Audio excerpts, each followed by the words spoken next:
Tanzania's opposition leader Tundu Lisu today described President Magufuli as dictatorial. He was speaking from the Nairobi hospital where he's been recovering after being shot by unknown people 4 months ago. Mr. Lisu says that although he fears for his life, he will go back home after recovering fully. He's claimed the government has done little to find his attackers. He spoke to the BBC's Victor Kenani. I think I would say I'm feeling pretty good. I was attacked on the 7th. I woke up on the 14th, 7 days later.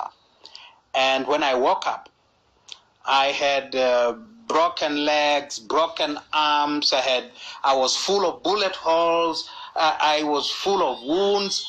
I was in pain that is indescribable. How has this attack changed your perspective about life and politics? I actually call it an assassination attempt. And when something like that happens, it changes your perspective on life. Politics, particularly our kind of politics, is dangerous. For 25 years of multi-party system in Tanzania, we were used to peaceful politics. We were used to politics where your argument was answered by counter-argument. Now, our arguments are answered not by counter-arguments, but now they are answered by a hail of gunfire. Do you feel safe going back there? I don't think I feel safe. If I said I feel safe going back home, I'll be lying. But Tanzania has become a very dangerous place. It has become a place where journalists like yourself are abducted and they disappear.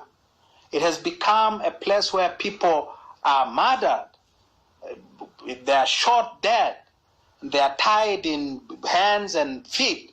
They're dumped into the sea and they're washed into the beaches. We have become no different from those odious military dictatorships of Latin America of the 70s and the 80s.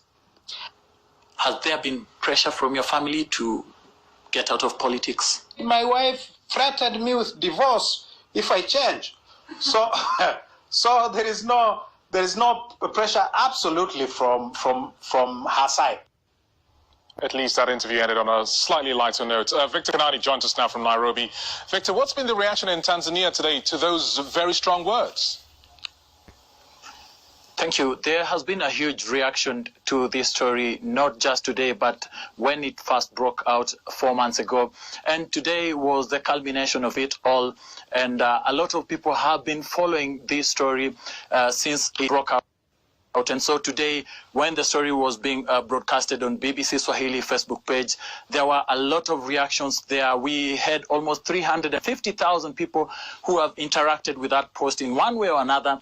And in a way, when we went to the hospital to visit Tundu Lisu, we did see that there were leaders from his party, Chadema, and there were also his family members who were there to support him. So from the comments that I've gathered and looked at from the Facebook page is that there is on one end, there are those who support him very much and wish him well. They feel there was a void that had been there that he'll now come back to cover and proceed with what Chadema was doing. But on the other end, there are his critics who feel like he's been very harsh and critical of President John Magufuli's government. And so they want him to tone down that even as he's gone for this sabbatical, when he comes back, he needs to tone down his language and try to be more accommodative.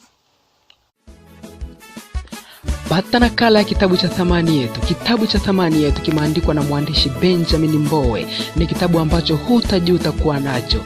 Sasa kinapatikana sehemu zifuatazo: maduka yaliyopo kanisa kuu la Mtakatifu Joseph Cathedral, stationery za chuo kikuu kishiriki cha Dar es Salaam Duse, na duka la vitabu lililopo parokia Mtakatifu Maurus Kurasini.